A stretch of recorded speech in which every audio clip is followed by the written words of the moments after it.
You download an open-source model, load it up on your MacBook or a local gaming rig, and it runs beautifully.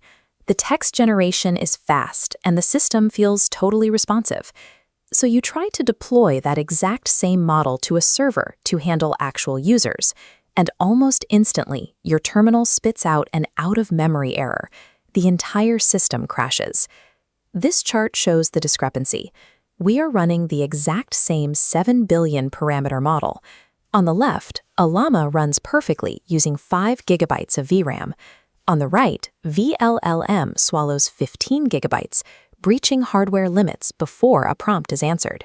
When you see a memory gap that massive, the logical assumption is that the server-grade software is bloated, inefficient, or poorly optimized. This massive VRAM discrepancy comes from a deliberate architectural choice. Ollama is optimized to squeeze a single model into a local machine with minimal memory. vLLM is built for high-throughput serving, handling dozens of overlapping requests simultaneously. Pinpointing exactly where those 10 gigabytes go helps you scale an application without overspending on hardware that might otherwise sit idle. The primary culprit draining your server's VRAM is the management of the KV cache. Ollama allocates memory dynamically.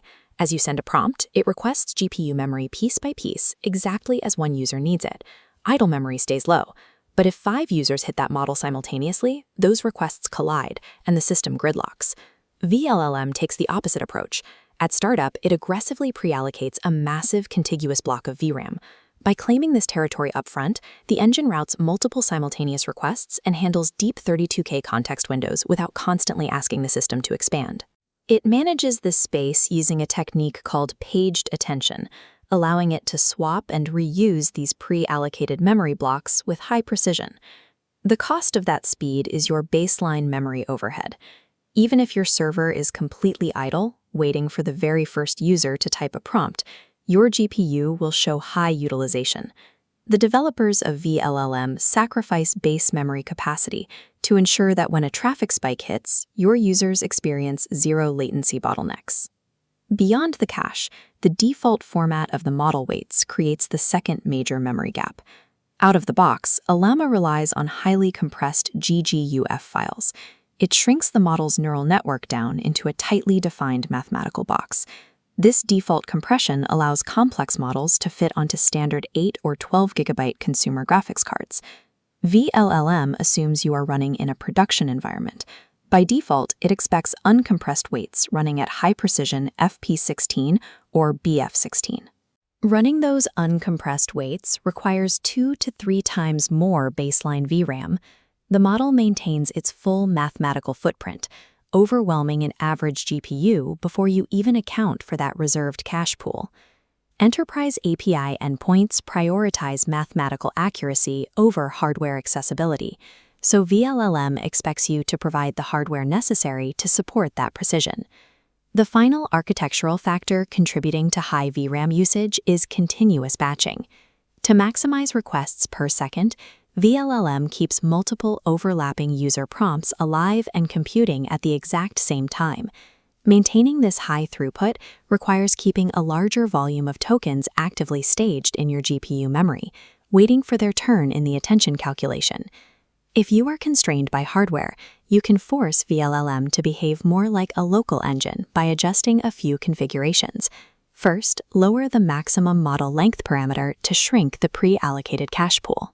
Second, drop the GPU memory utilization flag from 90 to 60%, freeing VRAM. Finally, swap uncompressed weights for quantization formats like AWK or GPTQ to bring the footprint down. These fixes come with consequences, including reduced context windows and a higher likelihood of crashes under heavy concurrent load.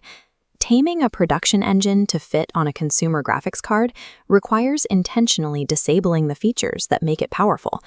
Your choice of engine depends entirely on your deployment reality.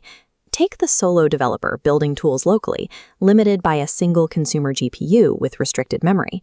For this setup, Ollama is the practical choice. It abstracts the memory management away so you can focus on the logic. Its architecture exists to run one model at a low cost. But consider the production engineer building an external-facing API, expecting multiple concurrent users to hit the application at once. In that scenario, vLLM is necessary. You must guarantee throughput at scale, even if it means paying for it in VRAM. Its architecture exists to serve many users quickly. This flowchart isolates the decision. If your primary bottleneck is hardware capacity, use Ollama. If your primary bottleneck is user concurrency, use vLLM. The only exception is if you must test a production environment locally.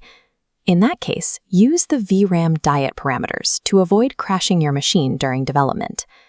Success in AI deployment comes from matching the engine's architectural trade-offs to the specific hardware and traffic of your use case.